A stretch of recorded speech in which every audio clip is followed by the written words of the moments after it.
For those of you who are not familiar with Sony DADC, we are a supply chain company. We're a global company. Basically, what we do is provide services to video companies, music labels, the Hollywood studios, game publishers, and we help them to get their digital and physical product into the marketplace.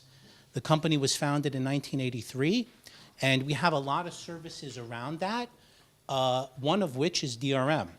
So we've been in the DRM business for just over 15 years, and we have 1.2 billion physical and digital units that have been sold that use our DRM.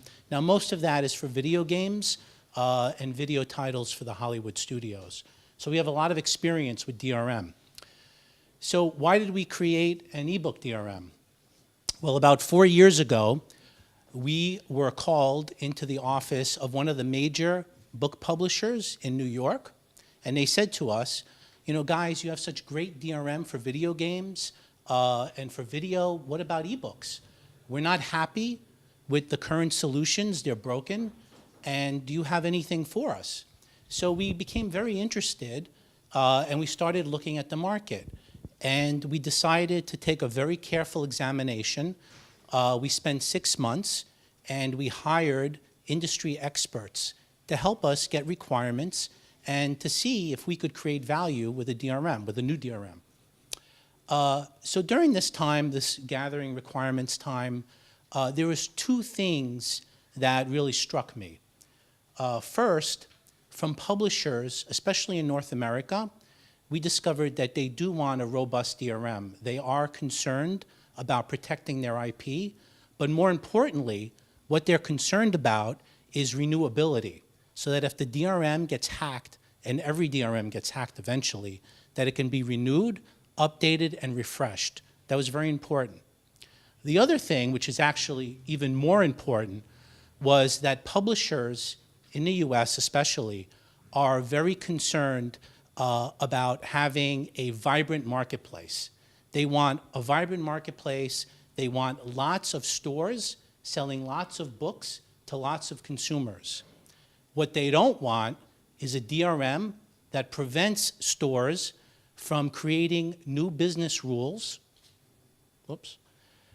that will help them compete against the dominant players like the Amazon. So that was like the most important takeaway. So we continued building requirements, understanding the market, and we felt that we could create value by creating a new DRM for ebooks. And we decided on using Marlin. So Marlin is an open standard.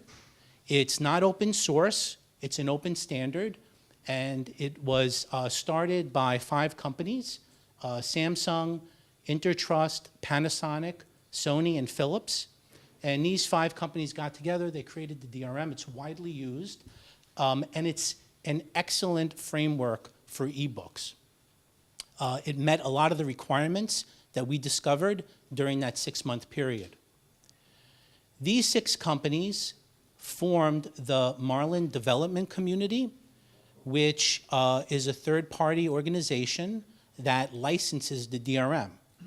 So my company, Sony DADC, went to the Marlin development community, we got a license, and we created the DRM. Anybody can do that.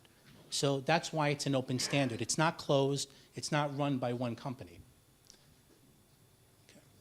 So what are the key features and benefits of URMS? Well, first, security, as we talked about, so it's renewable. So when it gets hacked, it can be modified and updated. So there won't be these one-click hacks that somebody can just go write a script and basically strip the DRM from the books. No need to distribute unencrypted files, and this is something that we heard from publishers. They don't want their books out unencrypted. So with our solution, the files can be encrypted and then sent to the partners. Flexibility. Many use cases supported, more than any other solution. So the way Marlin works is if you have a book going to 2 different users, you can have different rights because the license is at the book user level. And that's what allows all the flexibility. Revocation and renewal of license. So if I go to a library and I borrow a book, the library can say I can extend the lend period without having me to go re-download the book. They can just do it with the license. On the other side, revocation. So if I work for a corporation and tomorrow I resign, the corporation can revoke the licenses on my device so that I will have no longer access to the materials that they've given me. Easy to use for developers. So we've been in this business for a long time. We have very clear and concise SDKs and white papers that developers can use, and I think you'll hear that from some of the folks here today, to do implementations. We work with any common media type, and the costs are very reasonable. So now, more importantly, for the consumer, ease of use. There's no additional steps. So as a consumer, if I go to a library and I lend a book, or I go to a store and I buy a book, I open it up and I read it. I don't need to do anything else. I don't have to go get an ID. I don't need to go to another website. I don't need to have a password. I just open the book and read it. And that is what makes a good DRM. A good DRM should be that the consumer does not even know it's there, unless they're violating the business rules, which most consumers don't do. Enables multiple devices in the user domain. So the way our system works, we set up a domain, so it's a user with all their devices. So when a license is given for a particular book, it can go across as many devices as the business rules permit. Okay. So what does it take to launch a new DRM? Well, it takes a lot more to launch an ebook DRM than a DRM for video games or video, and we realized that pretty early on. So you need a rendering engine. And we were very fortunate that Redium was being built at the same time as we were developing our solution. So we worked very closely with the Redium engineers, and our solution is fully compatible with it.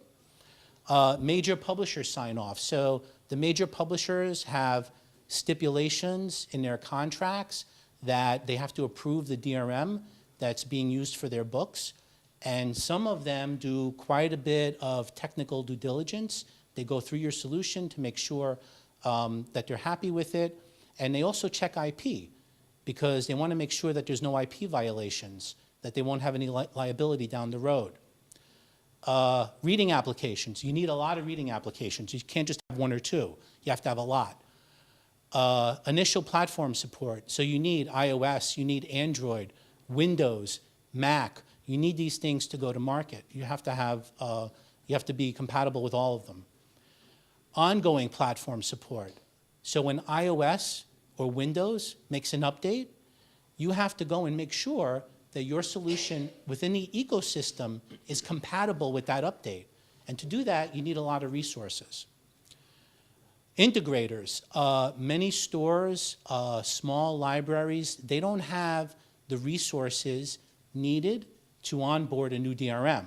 So you need integrators like Datalogics, like Mark here, that can help you do that. Distributors. You need distributors that are compatible with your DRM, like a DMARC and a Numilog. And then very important, customer support. So we have many years, like I said, in DRM, a lot of experience with it.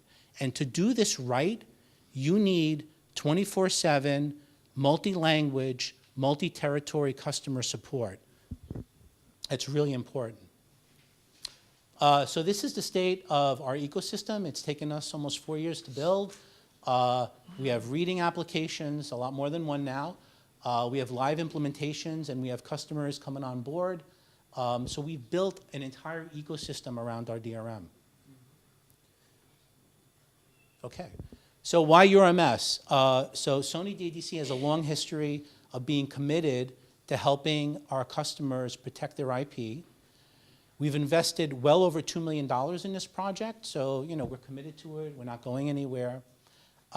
We're very fortunate. We have a technology partner called Denuvo that is based in Salzburg, Austria.